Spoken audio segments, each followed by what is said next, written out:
시간 우리에게 주신 하나님의 말씀은 신약성경 히브리서 4장 14절로 16절 말씀입니다. 신약성경 356면입니다. 히브리서 4장 14절로 16절 말씀입니다. 하나님의 말씀을 제가 받들어 읽겠습니다. 그러므로 우리에게 큰 대제사장이 계시니 승천하시니 곧 하나님의 아들 예수시라. 우리가 믿는 도리를 굳게 잡을지어다. 우리에게 있는 대제사장은 우리의 연약함을 동정하지 못하실 리가 아니요 모든 일에 우리와 똑같이 시험을 받으신 이로되 죄는 없으시니라. 그러므로 우리는 긍휼하심을 받고 때를 따라 돕는 은혜를 얻기 위하여 은혜의 보좌 앞에 담대히 나아갈 것이니라. 아멘.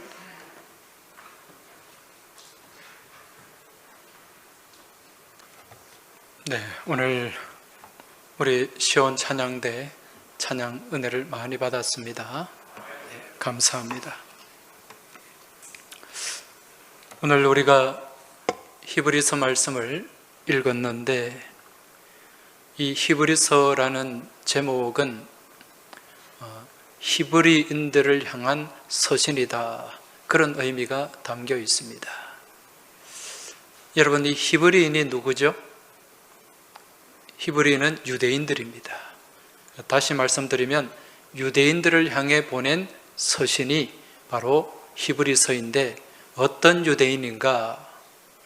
초대교회 당시에 유대교에서 기독교로 개종한 유대인들, 그들에게 보낸 하나님의 말씀이 이 히브리서 말씀이라는 것입니다. 이 말씀이 기록된 때는 주후 65년경입니다. 주후 65년경에 이 소아시아와 유럽을 지배했던 대제국이 있었죠. 그 나라는 로마 제국입니다. 그 로마 제국의 5대 황제인 네로라고 하는 황제가 다스리던 때, 그때가 이 히브리서 말씀이 기록된 때입니다. 여러분, 네로라는 인물을 떠올리면 어떤 일들이 생각나십니까? 네로 그러면은 로마의 대화제, 그리고 기독교인들을 많이 박해했다는 것, 그리고 그 화재 현장에서 실을 읊을 정도로 굉장히 이 정신적으로 조금 문제가 있었던 사람, 그 정도로 우리가 이 네로를 연상할 수 있습니다.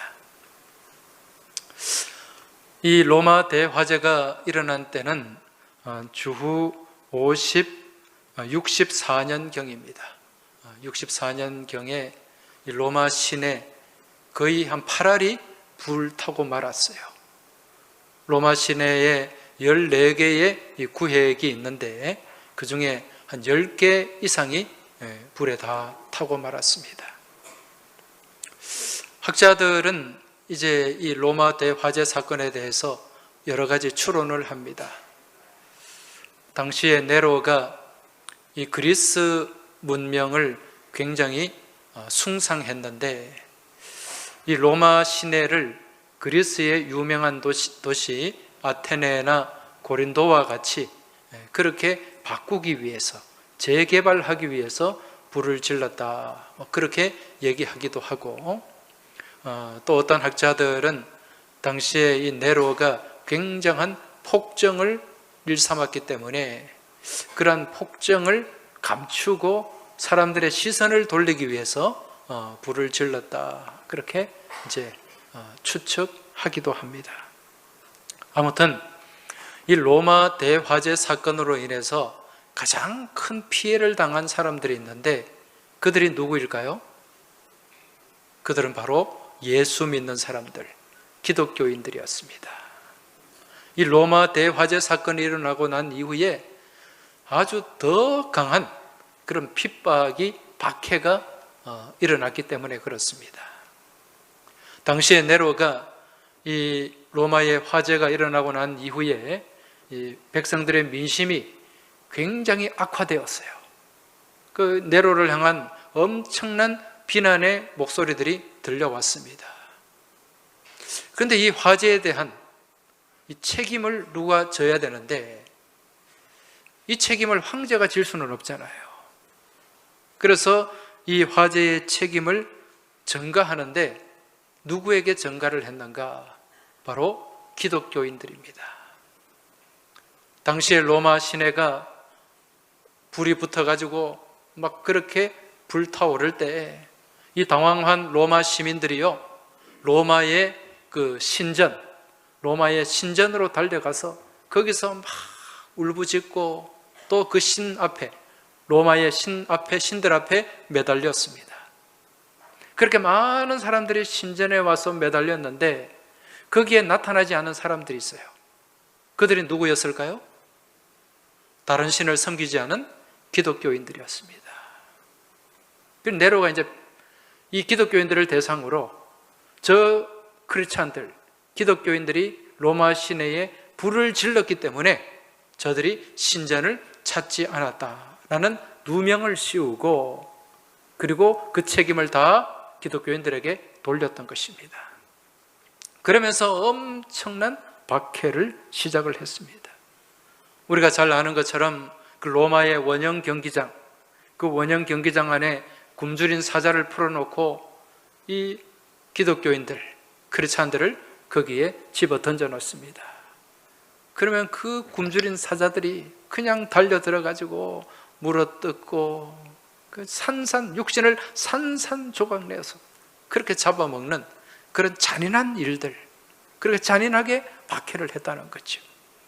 그뿐만 아니라 또 가장 처형 중에 가장 잔혹한 처형이 무슨 처형입니까? 십자가 처형이죠. 그 십자가 처형을 하다가 나중에는 십자가에 거꾸로 매달아서 그렇게 잔혹하게 이 기독교인들을 죽이고 핍박을 했습니다. 이러한 박해는 로마 전역, 이 로마 제국 전역으로 시행이 됐고, 그로 인해 많은 성도들이 순교를 당하게 됩니다. 너무 핍박이 심하니까 사람들이 산속으로 숨기도 하고, 심지어는 이 땅속, 무덤 속 밑을 파고 들어가서 거기에서 이제 공동체를 이루며 신앙생활을 하기도 했습니다. 이게 그 유명한 카타콤이지 않습니까? 이러한 모진 박해 속에서도요, 많은 사람들이 그 핍박과 환난을 이겨내며 끝까지 신앙을 지키고 또 순교하는 사람들이 많이 있었습니다. 그런데 그러한 사람이 있는 반면에 또 상당수 많은 사람들은 그 핍박을 견뎌내지 못하고 또 신앙을 떠나거나 배교하는 그런 일들도 있어요. 특히 또 유대교에서 개신교로 개종한 또 이 유대인들 중에도 그런 사람들이 많이 나타나게 되었습니다. 그래서 오늘 이 히브리서 말씀은 그러한 성도들을 향해서 특별히 이 유대교에서 기독교로 개종한 이 히브리인들, 유대인들을 향해서 위로하고 권면하는, 또 믿음의 용기를 더하여 주는 말씀이 오늘 기록된 히브리서 말씀이라는 것입니다. 여러분, 신앙생활 하면서 내가 예수 믿는다는 이유 때문에 핍박을 당하거나 고난을 당한 적이 있습니까? 아마 이 자리에 그런 분이 계실지도 몰라요.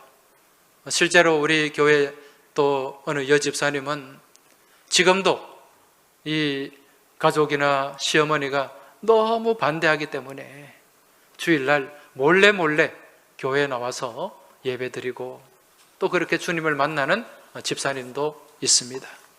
그런데 예전같이 그렇게 많지는 않은 것 같아요. 제가 어릴 때 한번 돌이켜보면은, 제가 중고등부 시절에 그때는 이 교회에 나가기 때문에 핍박을 당하는 그런 저보다는 위에 선배되는 누나들이 여러 명 있었습니다. 교회에 나가기 때문에 부모님한테 꾸지람 듣고 성경책이 찢기기도 하고, 또 여러 가지 또 폭력도 당하는 그런 일들이 있었다는 거죠.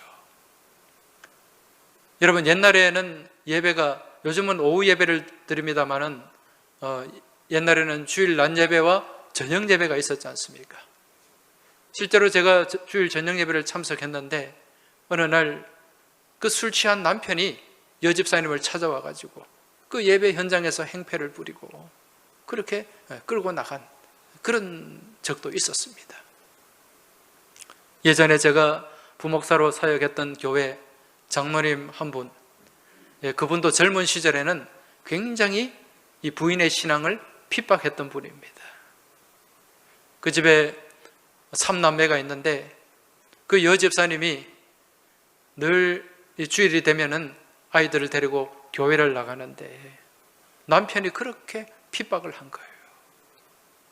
그렇지만 거기에 굴하지 않고 또 핍박을 받으면서도 교회 나가서 예배 드리고 또 예배 드리고 그랬는데 어느 날 이 남편이 생각할 때, 아니 도대체 예수라는 사람이 어떤 사람이길래 저 마누라가, 저 여자가 저리도 내한테 이렇게 참 욕도 먹고 또 행패도 당하고 그러면서 저렇게 줄기차게 교회를 가는가, 그런 궁금증이 생겼대요. 그래서 어느 날 이 성경책이라는 이 책을 내가 한번 읽어봐야 되겠다. 그래서 이 성경책을 읽었는데 아무런 감흥도 없더랍니다. 답답한, 내용을 잘 모르니까 답답한 거죠. 그런데 어느 순간에 문득 이런 생각이 들더래요. 아니, 이처럼 깝깝한 성경책을 가지고 교회에서 목사는 도대체 무슨 설교를 하길래 우리 마누라가 저렇게 줄기차게 나가는가, 한번 들어봐야 되겠다, 그런 생각이 들어가지고 어느 날 이제 스스로 교회에 나온 거예요. 교회에 나와가지고 예배 참석했는데 그 예배 현장에서 그 설교 말씀을 듣고 완전히 하나님 앞에 무릎을 꿇고 말았습니다. 놀라운 일이에요. 하나님이 역사하신 줄로 믿습니다. 그래서 그때부터 교회 출석하기 시작했어요. 집사가 되고 나중에 안수 집사가 되고 장로까지 된 것입니다. 그 이면에는요, 그 집사님의 기도가 있었습니다. 그 여집사님이 그렇게 핍박을 받으면서도 예배당에 나가서 남편을 위해서 기도를 멈추지 않은 거예요. 우리 남편 주님을 만나게 해달라는 그런 간절한 기도가 있었는데 하나님이 그 기도를 들으신 것 같아요. 그래서 처음에는 핍박하던 사람이 성경에 대한 관심을 갖게 되었고, 성경을 잘 모르니까 도대체 무슨 설교를 하는가, 그런 마음이 들어서 스스로 교회에 나와서 예배를 드리고 말씀을 들었는데 그 말씀의 화살이 심령 가운데, 그 심장 가운데 꽂혔던 것입니다. 그래서 그때부터 주님을 믿기 시작하는 그런 놀라운 역사가 나타났는데 그 가운데 그 부인 집사님의 눈물의 기도가 있었다는 거죠. 그 이후에 하나님께서는 이 남편을 장로로 쓰시고 그 부인은 또 신학 공부를 해서 목사가 되는 그런 놀라운 일들이 또 하나님 은혜 가운데 펼쳐지게 되었다는 것입니다. 여러분, 과거 초대교회 당시에 많은 성도들이 핍박을 당했습니다. 우리나라에 복음이 처음 들어왔을 때도 많은 이 초대교회 믿음의 선배들이 핍박을 당하고 또 순교를 당했어요. 그러한 순교의 핏값, 그 핏값을 통해서 우리 한국 교회, 이 몸된 교회가 든든히 세워지게 되었고 그 핏값을 통해서 오늘날 놀라운 복음의 성장이 이루어지게 된 줄 믿습니다. 여러분, 우리가 이러한 사실을 통해서 깨달을 수 있는 중요한 한 가지 내용이 있는데요. 그것은 바로 우리가 신앙의 삶을 살아가기 위해서는, 신앙의 삶을 제대로 살기 위해서는 대가를 치루어야 된다는 것입니다. 신앙의 대가를 치루어야 된다는 거예요. 그래서 우리 예수님께서 무슨 말씀을 하셨는가? 누가복음 14장 27절에 보면 이런 말씀이 나옵니다. 누구든지 자기 십자가를 지고 나를 따르지 않는 자도 능히 내 제자가 되지 못하리라. 누구든지 자기 십자가를 지고 나를 따르지 않는 자도 내 제자가 되지 못한다. 이 말씀을 다시 바꾸어서 바라보면은 누구든지 십자가를 져야만 누구의 제자가 될 수 있다? 예수님의 제자가 될 수 있다는 거예요. 십자가라고 하는 이 신앙의 대가를 치루어야 된다는 거죠. 그래야 우리의 믿음의 삶이 온전한 믿음의 삶이 될 수 있고 그 믿음의 삶을 통해 열매를 맺을 수가 있다는 것입니다. 여러분, 세상에서 가치 있는 것들은 그것을 얻기 위해서는 우리는 무엇을 지불해야 됩니까? 대가를 지불해야 됩니다. 길에 있는 돌덩이 같은 굴러다니는 그러면 그렇게 대가를 지불 안 해도 돼요. 그러나 가치 있는 귀금속, 금이나 은은 반드시 대가를 지불해야 됩니다. 여러분, 입고 있는 옷도 각양각색입니다. 유명한 디자이너가 디자인한 옷은 그 대가가 더 많죠. 옷뿐만 아니라 그림도 마찬가지고요. 모든 게 마찬가지입니다. 귀한 것을 얻기 위해서는 거기에 따르는 대가를 치루어야 된다. 여러분, 그런데 우리가 이 땅을 살아가면서 이 땅에서 가장 귀한 것, 가장 값진 것, 그게 뭘까요? 이 땅에서 가장 귀한 것을 여러분 무엇이라고 생각을 하십니까? 돈? 아니면 권력? 아니면 명예? 여러분, 이 땅에서 가장 귀한 것은 생명입니다. 생명보다 더 귀한 게 있습니까?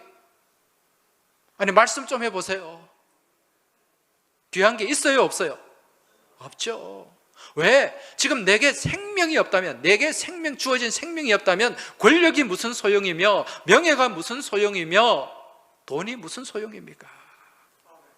그런 것을 다 얻었다고 하더라도 아무런 의미가 없습니다. 가치가 없다는 거예요.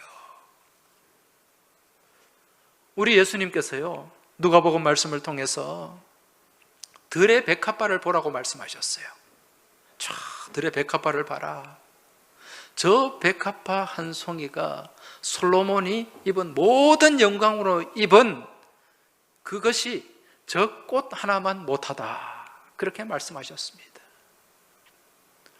여러분, 솔로몬이 어떤 왕입니까? 모든 것을 다 가진 왕이었잖아요. 권력도 가졌고 명예도 가졌고 부도 가졌고 귀도 가졌습니다. 부귀영화를 다 가진 왕이 솔로몬이에요. 그런 솔로몬이 입고 있는 옷, 얼마나 화려했겠어요? 얼마나 멋진 옷이었겠습니까?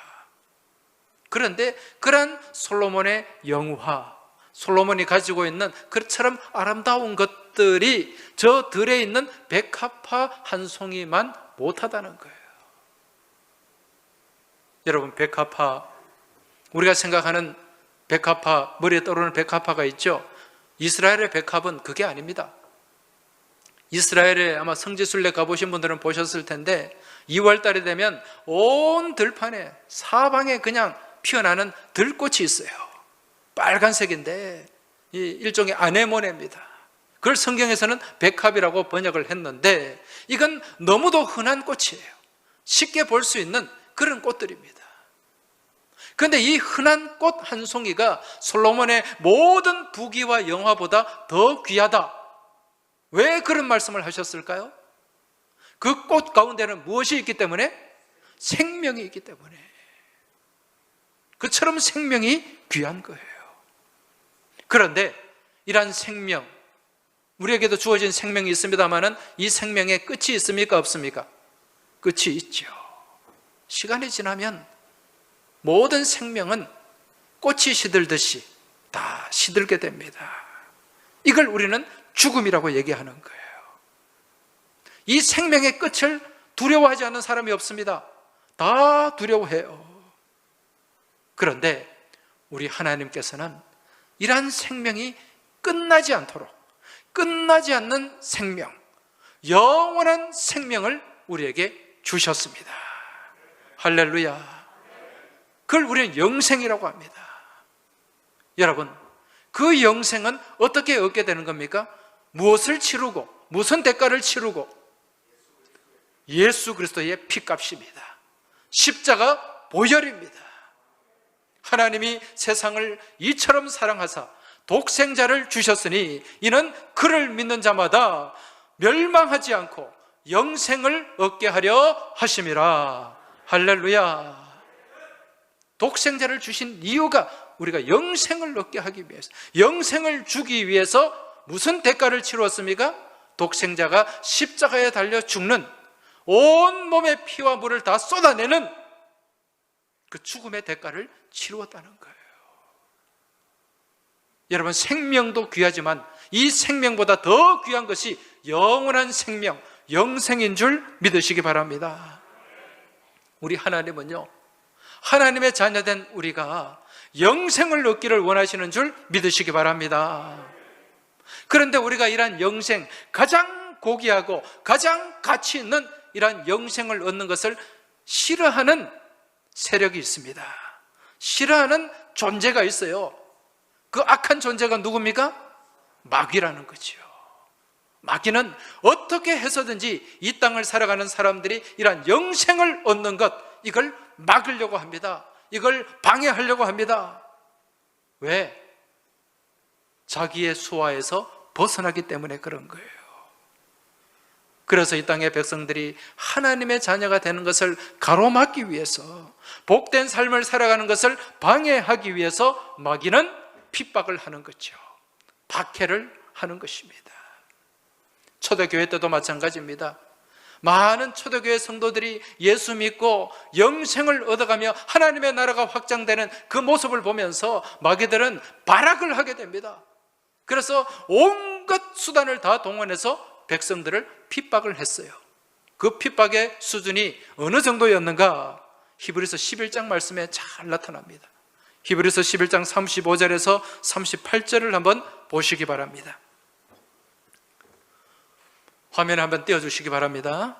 여자들은 자기의 죽은 자들을 부활로 받아들이기도 하며, 또 어떤 이들은 더 좋은 부활을 얻고자 하여 심한 고문을 받되 구차히 풀려나기를 원하지 아니하였으며, 또 어떤 이들은 조롱과 채찍질뿐 아니라 결박과 옥에 갇히는 시련도 받았으며, 돌로 치는 것과 톱으로 켜는 것과 시험과 칼로 죽임을 당하고 양과 염소의 가죽을 입고 유리하며 궁핍과 환난과 학대를 받았으니 이런 사람은 세상이 감당하지 못하느니라. 그들이 광야와 산과 동굴과 토굴에 유리하였느니라. 할렐루야. 여러분, 지금 이 말씀을 보면 이 초대교회 우리 신앙의 선진들, 신앙의 선배들이 이 믿음을 지키기 위해서 얼마나 많은 고난과 박해를 받았는가, 우리가 이 말씀을 통해 잘 깨달을 수가 있습니다. 어떤 이들은요, 조롱과 채찍질을 당하고 심한 고문을 받고 결박과 옥에 갇히고 돌로 치고 톱으로 켜서 톱질로 그냥 죽음을 맞이하는 그런 잔혹한 일들도 있었다는 거죠. 왜 이들이 이러한 핍박을 받으면서도 이 하나님을 향한 믿음, 그 신앙을 포기하지 않았을까요? 그 이유가 무엇이겠습니까? 무엇을 얻고자 합니다? 영생. 그 영생을 오늘 히브리서 말씀에는 더 좋은 부활을 얻고자 합니다. 할렐루야. 더 좋은 부활, 무슨 의미입니까? 여러분, 부활이 여러 개가 있는데 그 중에 제일 좋은 부활이 있다는 의미일까요? 그건 아니죠. 이 부활, 더 좋은 부활이라는 말은 이 세상의 다른 어떤 것보다 부활이 가장 좋다는 의미예요. 베스트라는 의미입니다. 이 더 좋은 부활, 이 말은 이 세상에서 가장 좋은 것이 부활. 여러분, 우리가 부활을 경험하게 되면 우리가 무엇을 얻게 됩니까? 영생을 얻게 되는 거죠. 이게 최고라는 것입니다. 이러한 영생을 위한 대가를 지불했다는 말씀입니다. 더 좋은 부활을 얻기 위해서 그 누구도 감당할 수 없는 그런 핍박과 환난과 박해를 견뎌내었습니다. 정말 세상이 감당하지 못하는 그런 믿음의 용기를 가지고 싸워서 이겼다는 말씀입니다. 이게 우리 신앙의 선배들이 보여준 믿음의 모습이라는 거죠. 여러분, 오늘날 우리 삶의 자리에 이러한 박해가 찾아온다면 여러분 어떻게 하시겠습니까? 이 박해에 맞서서 정말 죽으면 죽으리라는 그 믿음으로 맞서서 나아가겠습니까? 아니면 나 예수 안 믿어요, 나 예수님 몰라요, 그렇게 배교를 하겠습니까? 한번 이 말씀을 보면서 우리 자신을 점검해 보시기 바랍니다. 여러분, 이러한 환난, 신앙을 통한 환난과 핍박과 박해는요, 과거 초대교회 때만 있는 게 아닙니다. 지금 이 시대에도 있어요. 그 모양만, 그 성격만 다를 뿐입니다. 이러한 시대 가운데서도 마귀는 역사하고 있다는 사실을 믿음으로 깨달으시기 바랍니다. 그 마귀는 우리의 신앙을 빼앗으려 하고 있다는 사실을 여러분 분명히 깨달으시길 주의 이름으로 축원합니다. 우리가 지난 2년 3개월가량 코로나 팬데믹을 겪었습니다. 이제 코로나 팬데믹에서 이제 엔데믹으로, 이제 이게 코로나가 풍토병화되는 거죠. 그렇게 전환되는 시점에 놓여져 있는데, 여러분 지난 2년 3개월을 한번 돌아보시기 바랍니다.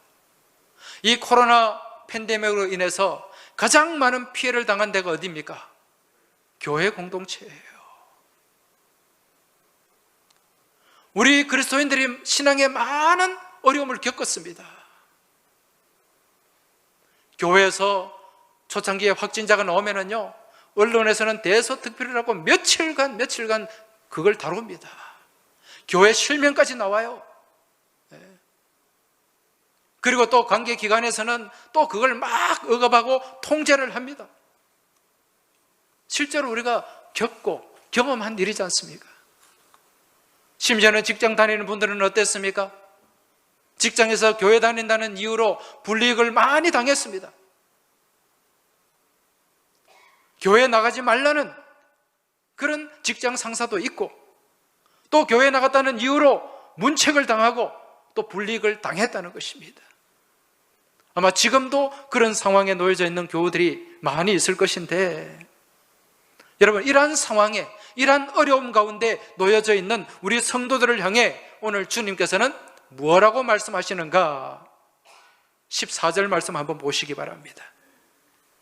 14절, 그러므로 우리에게 큰 대제사장이 계시니 승천하신 이 곧 하나님의 아들 예수시라. 우리가 믿는 도리를 굳게 잡을지어다. 할렐루야.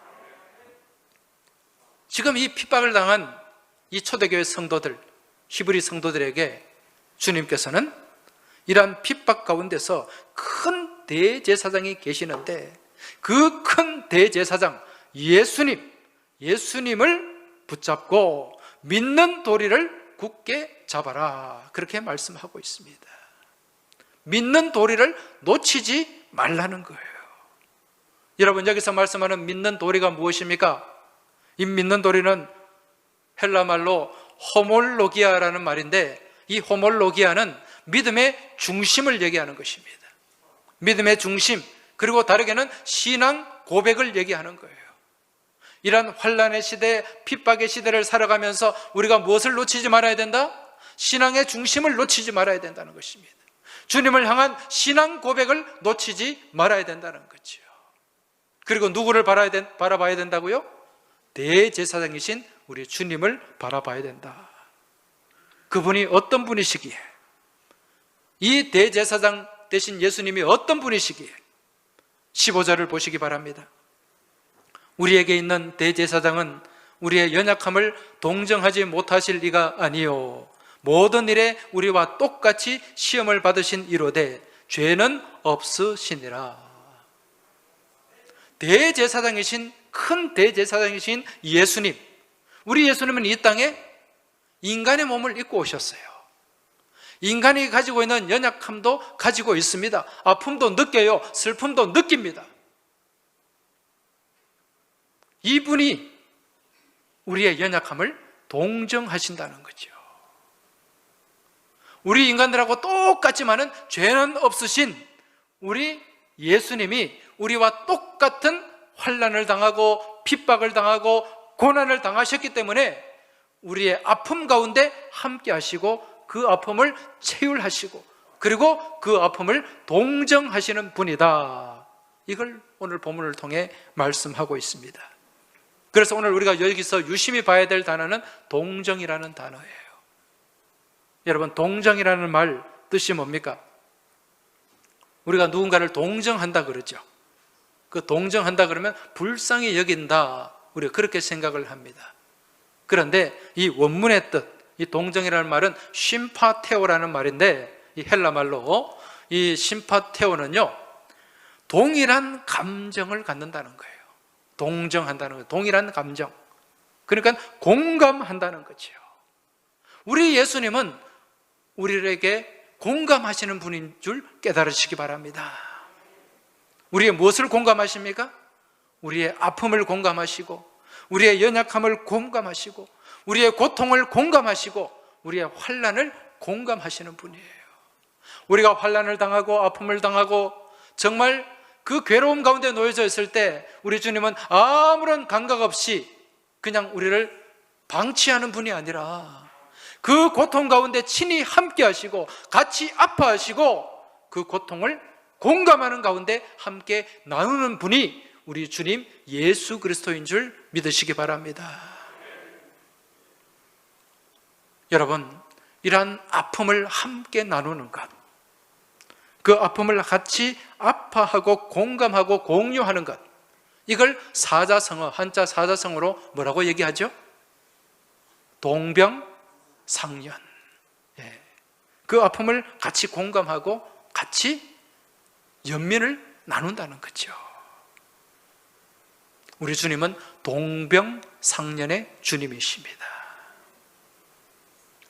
여러분, 미국의 유명한 단편 작가 오헬레라는 작가가 있지 않습니까? 이분이 유명한 여러 단편들을 많이 썼어요.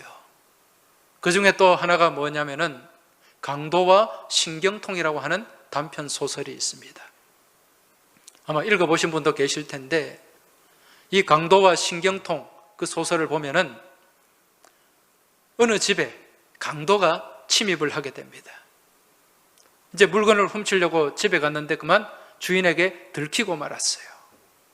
이 침입한 강도가 갑자기 총을 꺼내가지고 손 들어! 움직이면 쏜다! 그렇게 총을 들고 위협을 했습니다. 그 강도를 본 주인이 깜짝 놀라서 손을 들었어요. 근데 손을 들기는 들었는데 한 손만 들었습니다. 그러니까 이 강도가 혹시 저 사람이 나머지 한 손으로 또 총을 뽑을 수도 있기 때문에 왜 한 손만 들어? 두 손 다 들어! 그렇게 위협을 했어요. 그랬더니 이 주인이 슬픈 표정을 지으면서 한 손을 들고, 내가 이 두 손을 들 수가 없어요. 한 손은 올라가지 않아요. 신경통 때문에. 아마 제가 생각할 때는 50견이 온 것 같아요. 50견에 걸려보신 분들은 이 팔이 안 올라갑니다. 그래서 제가 아는 목사님도 50견에 걸려가 요즘 축도하는데 손을 못 든답니다. 그러니까 이 강도가 이 한쪽 팔에 신경통이 있다는 얘기를 듣고 갑자기 얼굴이 달라졌어요. 그리고 여기 앉아봐라, 앉아봐라. 나도 신경통이 있는데 내가 이런 약을 먹어보니까 이 약이 참 잘 듣더라. 그리고 또 내가 어디서 누구한테 소개를 받았는데 그 신경통 강의를 밤이 샐 때까지 한 거예요. 그리고 두 사람이 아주 사이좋게 헤어졌다고 합니다. 여러분, 무슨 말입니까? 그 아픔이, 내게 아픔이 있으면 그 아픔을 공감하게 된다는 거죠.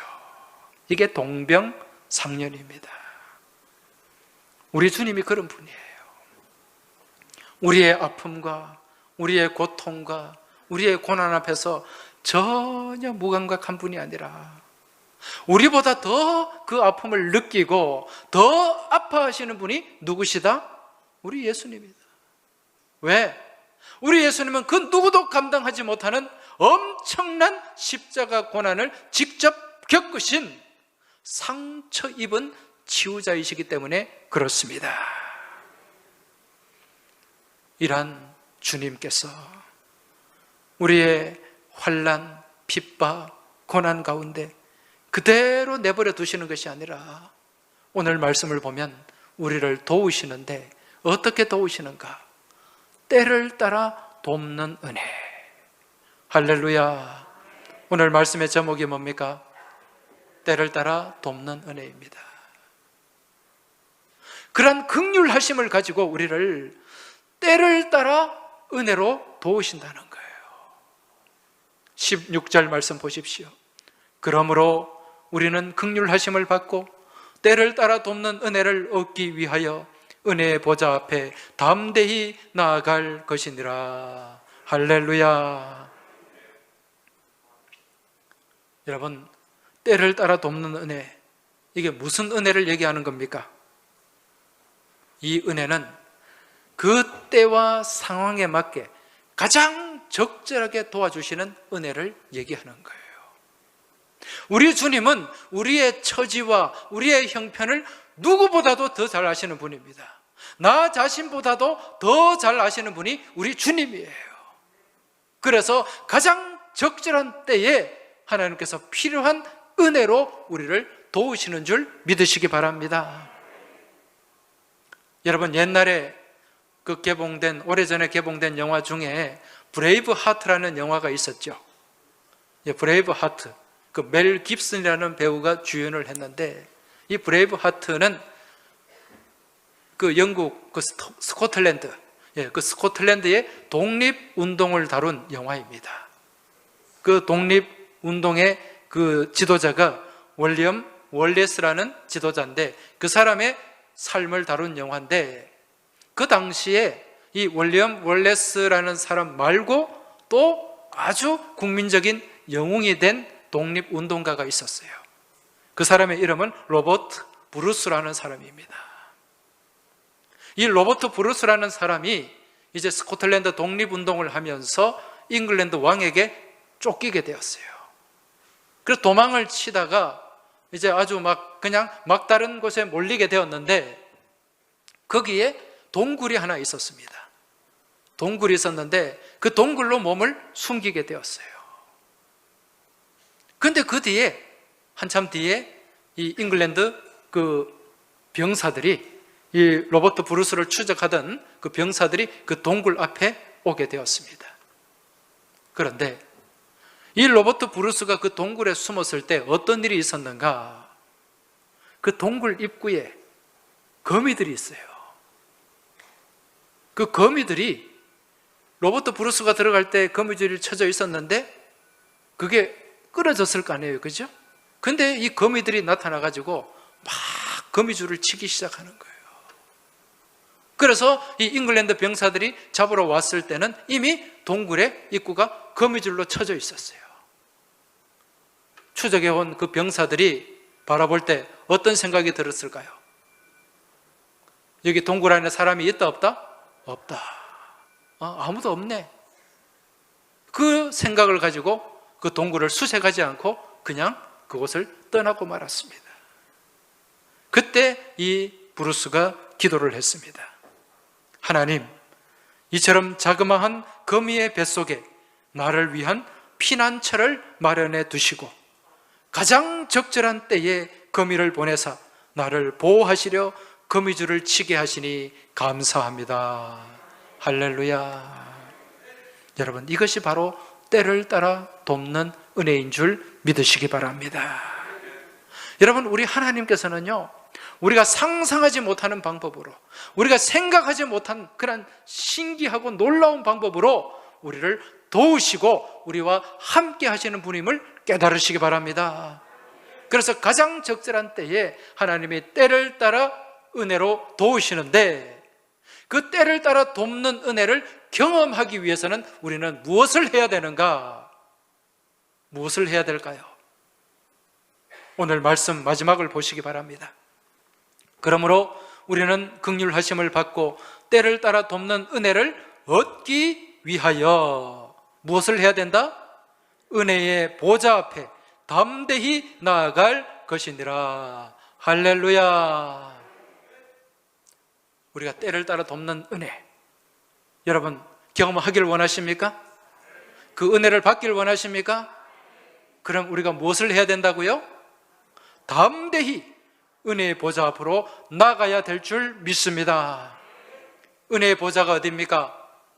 은혜의 보좌는 구약의 이 성전의 지성소가 있지 않습니까? 그 지성소 안에 있는 시은소를 얘기하는 거예요. 그 법궤의 두 구름 날개 쪽에 그게 하나님께서 임재하시는데 거기를 시은소, 은혜를 내리는 장소, 다르게는 속죄소라고 부릅니다. 여러분, 이 지성소, 시은소, 오늘날 이 시대에 이 시은소가 어디입니까? 바로 오늘 이곳 예배의 자리인 줄 믿으시기 바랍니다. 그래서 우리는 무슨 일이 있어도, 어떤 일이 있어도 예배의 자리를 찾아야 됩니다. 하나님의 자녀들은 이 예배의 자리를 놓치지 말아야 됩니다.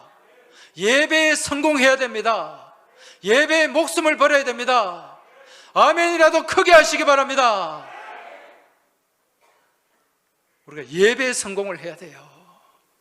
여러분, 마귀는 예배를 가로막습니다. 예배를 못 드리게 합니다. 예배 자리에 못 나가게 합니다. 거기에 우리는 맞서야 돼요. 무엇을 가지고? 담대한 믿음의 용기를 가지고. 그래서 은혜의 보좌 앞에 어떻게 나아가라? 담대히 나아가라. 여러분, 담대하다는 말이 뭡니까? 믿음의 용기를 가지고 나아가라는 거예요. 담대하다, 무엇이 크다는 얘기예요? 쓸개 담자 큰 대자, 쓸개가 크다, 쓸개가 붙는 거예요. 쓸개 옆에 뭐가 있습니까? 간이 있죠. 믿음 앞에서, 예배 앞에서 우리는 간땡이가 부어야 되는 줄 믿습니다. 여러분, 주눅 들지 마시기 바랍니다. 지금도요, 우리가 예배 드리지 못하도록 악한 마귀는 온갖 수단과 방법을 동원해서 그 예배를 가로막고 때로는 우리를 핍박하기도 합니다. 여기에서 우리는 맞서 이겨야 됩니다. 다음 다가오는 6월 첫째 주일, 우리는 무슨 주일로 지킵니까? 예배 회복주일로 지킵니다. 여러분, 지금 코로나로 인해서 우리의 예배가 굉장히 느슨해졌어요. 또 많은 사람들이 예배를 향한 용기를 잃어버리고 있습니다. 다시 일어나야 됩니다. 허리띠를 졸라매고 일어나서 우리는 달려야 됩니다. 저 천성을 향해서, 믿음의 표대를 향해서 힘있게 나아가야 될 줄로 믿습니다. 우리가 이러한 은혜를 사모하고 은혜의 보좌 앞에 담대히 나아갈 때 우리 주님께서는 때를 따라 돕는 은혜로 우리와 함께 하시고 우리를 붙잡아 주시고 우리를 축복하실 줄로 믿습니다. 할렐루야. 기도드리겠습니다. 하나님 아버지, 감사합니다. 오늘 저희들에게 하나님께서 귀한 용기 주시는 말씀을 허락하여 주시고 이 말씀 붙잡고 담대하게 은혜의 보좌 앞으로 나아가게 하심에 감사를 드립니다. 아버지 하나님, 지금 이 시대가 예배를 가로막고 예배 자리를 떠나게 하는 환난의 시대, 핍박의 시대를 저희들이 살아가고 있사온데 이러한 때에 믿음의 용기를 갖게 하시고 담대함을 갖게 하여 주셔서 예배 자리를 놓치지 않게 하시고 예배 자리를 사모하게 하여 주시고 예배 자리에 나와서 은혜 받게 하여 주시고 때를 따라 돕는 은혜를 경험케 하여 주시옵소서. 우리 주님 예수 그리스도 이름으로 기도하옵나이다. 아멘.